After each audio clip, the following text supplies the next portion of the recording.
pun lebih mencayai. Tapi kan kami sebagai seorang muslim minta sedikit ruang untuk bertanya.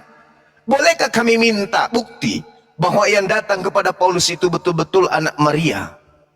Karena iblis pun bisa menjelma menjadi, menyamar menjadi malaikat terang. Apalagi yang datang kepada Paulus ini, dia tidak mengaku kemudian sebagai malaikat. Dia juga tidak mengaku sebagai Tuhan. Dia juga tidak mengaku sebagai Bapa. Dia mengaku sebagai manusia. Akulah Yesus, manusia dari kota Nazaret yang kau aniaya. Jadi kesempatan besar iblisnya ngaku-ngaku Yesus. Karena menurut Bible, iblis bisa mengaku sebagai malaikat terang. Kalau Yesus aja bisa dipermainkan kalau Yesus aja bisa dipermainkan oleh iblis, apalagi Paulus. Hei Paulus, ya paman, aku ini Yesus. Oh Tuanku, ada apa Tuanku? Ajarin saya. Dibimbinglah Paulus menjadi apa yang terjadi saat sekarang ini. Sehingga ada pembeda antara manusia dengan Yesus. Padahal kita dengan Yesus itu tak ada bedanya sedikit pun. Bedanya dia hanya lahir dari rahim seorang wanita tanpa ayah dan dia diberi nikmat kenabian. Itu aja bedanya. Tapi sekarang, begitu makhluk itu datang, Yesus naik level, setara, bahkan menjadi Elohim itu sendiri. Na'udzubillah tsumma na'udzubillah. Izinkan kami sebagai muslim minta penjelasan dari saudara-saudara, bukti otentik bahwa yang datang mengaku Yesus itu betul-betul adalah Yesus. Silakan. Mungkin ada yang bisa bernarasi. Monggo. Yesus itu kan iblis pun bisa menjelma menjadi malaikat terang. Ya, dengar itu camkan itu. Iblis bisa menjadi malaikat terang. Artinya itu merujuk kepada malaikat ya, bukan merujuk kepada Tuhan. Jadi nggak mungkin iblis itu mau menyerupai Yesus karena Yesus itu adalah Tuhan. Iblis itu cuma bisa berubah menjadi malaikat seperti malaikat terang, tapi bukan menjadi Tuhan. Dia nggak bisa ngopi atau merubah dirinya seperti Yesus, dia nggak bisa. Kekuasaan itu dia tidak miliki karena Yesus itu adalah Tuhan. Di mana ayatnya Yesus itu adalah Tuhan? Itu ada 3 ayat kira-kira ya. Minimal ada 3 ayat. 1 Yohanes 13:13, aku adalah guru dan Tuhan. Ayat yang kedua, Wahyu 1:8, aku adalah yang maha kuasa. Terus Kolose 1:16, segala sesuatu diciptakan oleh Dia. Dia itu merujuk kepada Yesus. Silakan dilanjut. Oke, sangat menarik. Jadi ketika saudara saya ini menyajikan objek Yesus sebagai Tuhan, justru itu berasal dari bisikan makhluk yang datang kepada Paulus ini. Makhluk inilah yang kemudian mengajarkan Yesus itu Tuhan. Jadi kalau Bang Denny yang kucintai dan yang kusayangi sepanjang hari mengatakan bahwa iblis tidak bisa menyamar menjadi Tuhan, betul. Sangat disayangkan, makhluk ini ketika datang kepada Paulus, dia tidak ngaku Tuhan. Dia ngaku manusia. Nazaraios, artinya masyarakat atau penduduk atau warga atau manusia berasal dari sebuah kota bernama Nazaret. Siapakah engkau Tuhan? Kurios, akulah Yesus manusia. Tidak mengatakan Tuhan, manusia yang datang dari Nazaret yang kamu aniaya. Sejak dari saat itu Paulus kemudian semakin menjadi-jadi. Semakin menjadi-jadi, mengharamkan Taurat, menghabisi Taurat, mengutuk-ngutukkan Taurat, menghinakan kemudian Elohim, merendah-rendahkan kaum Yahudi dan seterusnya. Semua aspek yang diajarkan Tuhan demi kemuliaan Bani Israel diobrak-abrik oleh Paulus setelah makhluk itu datang kepada dirinya. Nah kalau saudara mengatakan Yohanes 13:13, sangat rendah itu. Akulah Rabam Wamaran, akulah Tuhan, akulah guru dan Tuhan. Bukan Allah, bukan Eloah, tapi Mar.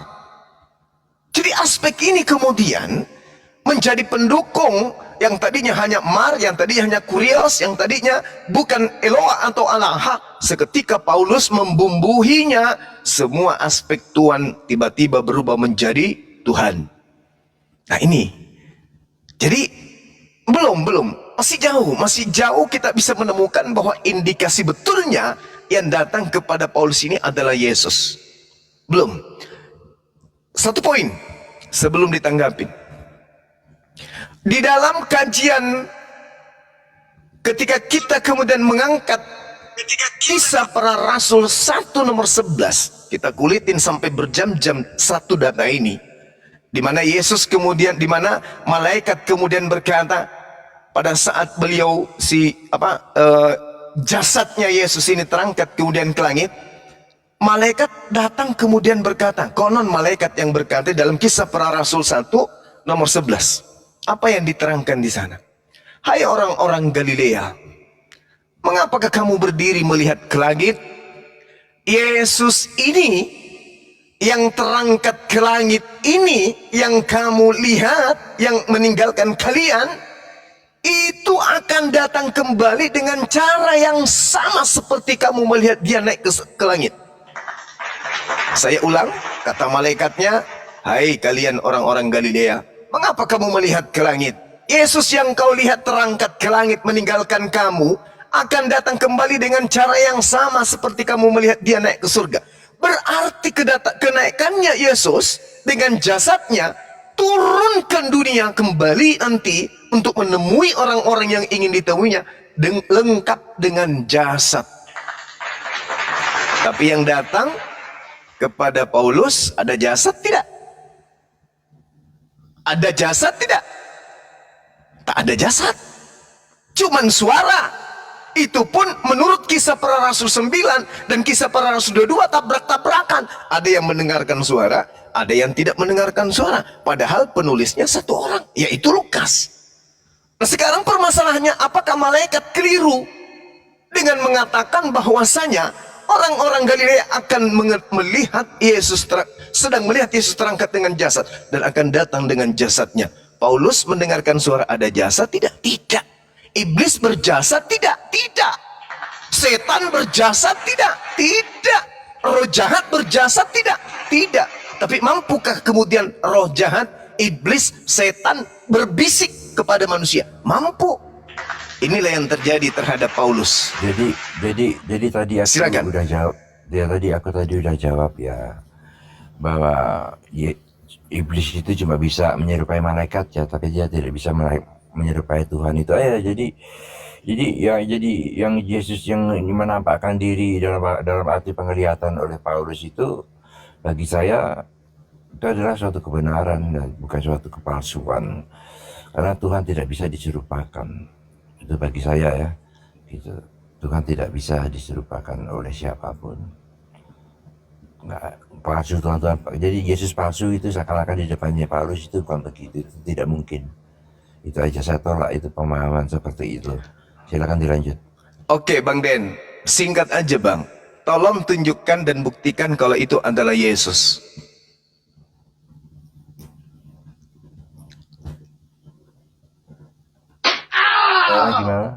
Gimana? Tolong tunjukkan kalau yang datang kepada Paulus mengaku Yesus itu adalah Yesus. Karena Alkitab itu menyatakan itu adalah Yesus. Bukan dengan cara seperti itu. Maksud saya gini loh. Ketika kita berbicara mengenai aspek Khalik, pencipta, dan aspek ciptaan, itu pasti berbeda. Ciri-ciri pencipta itu kayak mana, ciri-ciri ciptaan itu kayak mana. Aspek makhluk goib, makhluk roh, makhluk yang tak terlihat, dan aspek makhluk biologis pasti bisa kita membedakan. Termasuk malaikat, termasuk iblis. Nah sekarang, ada tidak seorang Kristen yang mampu membuktikan secara akurat, otentik, tidak bertentangan dengan ungkapan Bible bahwa yang datang kepada Paulus itu betul-betul Yesus? Buktinya kan dicatat di Alkitab. Buktinya kan sudah ada. Yang mana di dalam Bible itu Bang? Kenapa? Yang mana di dalam Bible yang menyatakan keotentikan yang datang kepada Paulus ini adalah Yesus? Karena berita ini dibawa oleh seorang yang bernama Paulus, di mana Paulus ayahnya pun kita tidak tahu siapa, ibunya siapa, gelap, tiba-tiba datang merubah semua aspek firman Tuhan. Dan anehnya kemudian aspek yang dirubah ini milik orang Yahudi, dan setelah dirubahnya bukannya dilemparkan ke Yahudi tapi dilemparkan kepada non-Yahudi. Ini yang mencurigakan, Pak, sangat besar sekali kecurigaan.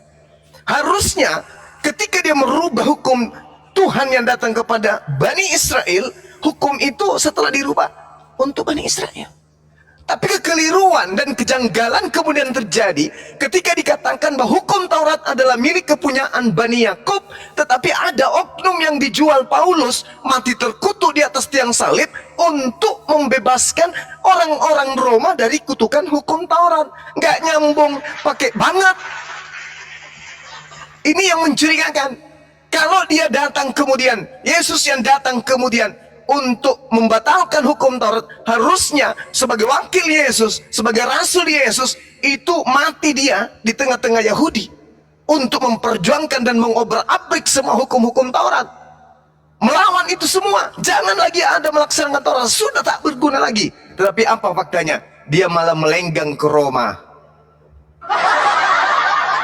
Bahkan kalau Anda membaca Kisah Para Pewarta 21 nomor 15 sampai seterusnya, Anda baca coba. Begitu dia kembali ke tanah Yerusalem, dia bertaubat. Bertaubat dari mengajarkan mimpi-mimpi hitamnya kepada non-Yahudi. Bertaubat, lalu kemudian dia ditahirkan. Habis itu dia berkorban juga, mempersembahkan persembahan kepada Elohim. Ini ada apa? Ada apa?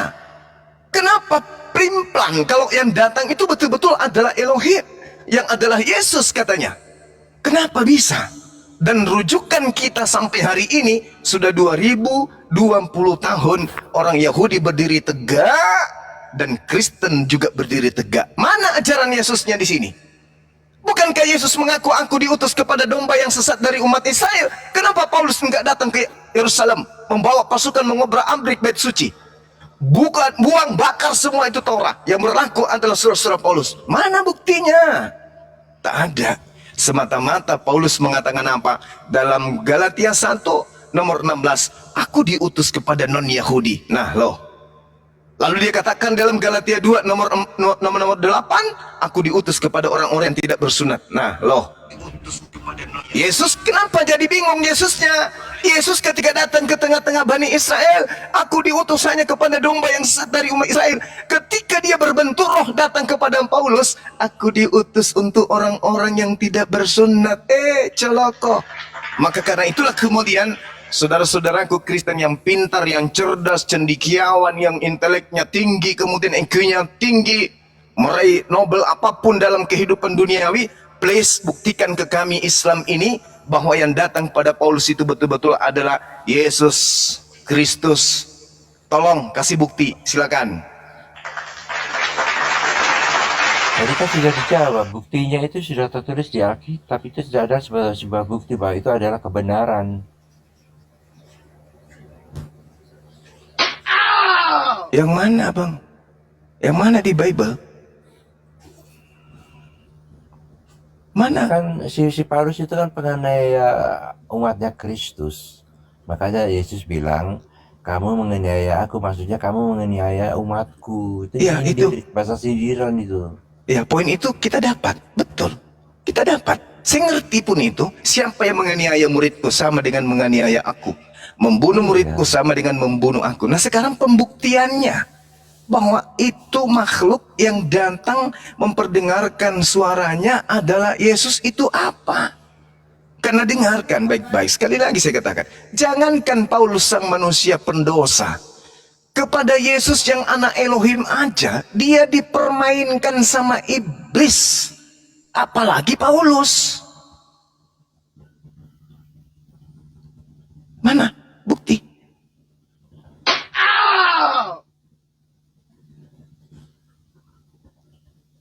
Gue sudah jawab. Oke, silakan topik lainnya. Kita masih nuntut bukti nih. Gak ada bukti. Ya itu kan Alkitab, aku udah bilang buktinya itu adalah Alkitab. Sejatinya kalau Paulus ini membawa hukum baru, tidak mengambil dan tidak nebeng terhadap ajaran Taurat, ajaran kitab Tanak. Harusnya Paulus ini membawa benar-benar hukum baru selayaknya Nabi Musa sebagai pahlawan bagi Roma. Tapi masih juga mengambil kitabnya orang Yahudi, lalu dijadikan label kutukan. Habis itu diganti dengan 13 buku yang tidak jelas asal-usulnya dari mana Paulus dapatkan. Ketika dia mengatakan, aku menuliskan kepadamu Timotius, aku menuliskan kepadamu untuk Filemon. Apa dasar pijakannya? Tulisannya dikatakan dari Yesus Kristus. Mundur kita ke belakang, Yohanes mengatakan Yesus telah menyuarakan satu simbol bahwa dia penerima firman dan segala firmannya sudah disampaikan, dan penyampaian firmannya sampai kepada pengikutnya Bani Israel. Pengikutnya Bani Israel telah menerimanya dan meyakini dan percaya dengan pasti bahwa Yesus adalah utusan Tuhan. Yohanes 17 nomor 8. Segala firman yang engkau berikan telah aku sampaikan kepada mereka. Di situ tidak ada Paulus. Tidak ada Paulus berarti tidak ada 13 buku yang kemudian dikarang oleh Paulus. Karangan 13 buku ini dari mana? Sedangkan porsi Yesus untuk Bani Israel berupa firman semuanya telah disampaikan menurut pengakuannya Yohanes 17 nomor 8. Semua firman yang Tuhan berikan kepada aku semuanya telah kuserahkan kepada Bani Israel, dan mereka percaya kepadaku dengan pasti bahwa engkau sang Tuhan telah mengutus aku kepada mereka. Selesai perkara. Detik berganti menit, berganti jam, berganti hari, minggu, bulan, tahun. Tepatnya di tahun 52 Masehi, tiba-tiba ada orang bernama Paulus mengaku bertemu dengan sosok makhluk yang mengaku Yesus. Ini yang mengaku Yesus ini siapa?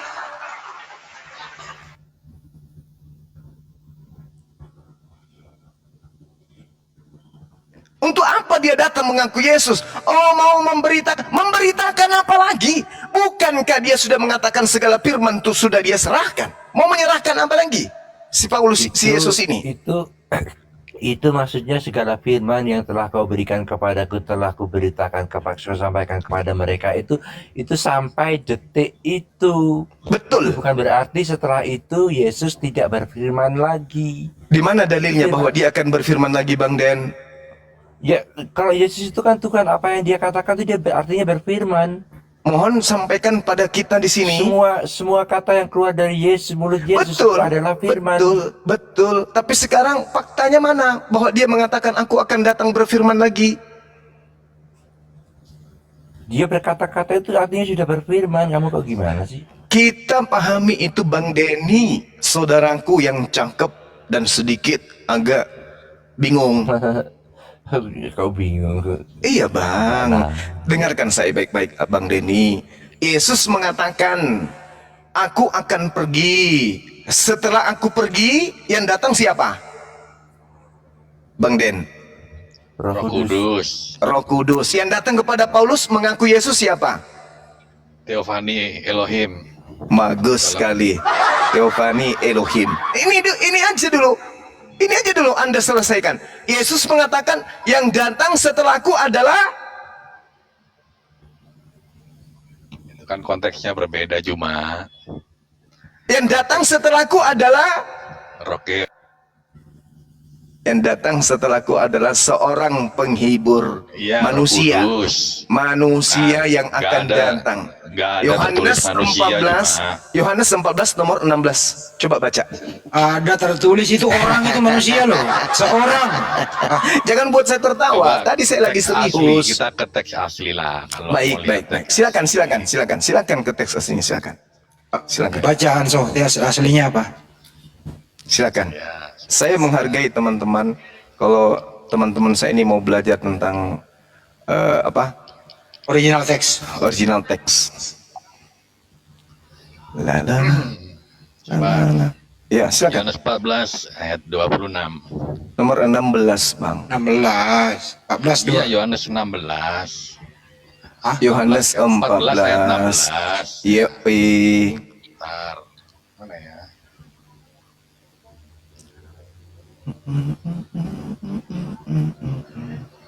Bentar. Nomornya 16. Bukan. Nomor yang ini. Ya, yang dimasalkan tadi kan seorang penolong gitu ya. Iya, betul. Kalau kita klik angkanya di dalam Silakan. sabda, itu bukan orang di Tapi? situ. Coba. Apa? Yesus Parakletos itu apa? Roh Hantu. Kudus, Roh Parakletos Loh, itu apa? terjemahan Yunani, parakletos itu Roh Kudus. aduh. Iya, bukan Bang. nih. Dari kata Iya, Yunani iya. Parakletos artinya apa? dipanggil untuk mendampingi Wis, agar yang- menolong. Yang, Itu artinya yang mendampingi itu Roh Kudus, oke. Tapi parakletosnya bukan Roh Kudus. Parakletos itu apa? parakletos itu penasehat, pembela, penolong, Salah. menghibur dan Salah. menguat. Salah Anda. Kok salah? Salah, saudara. Jangan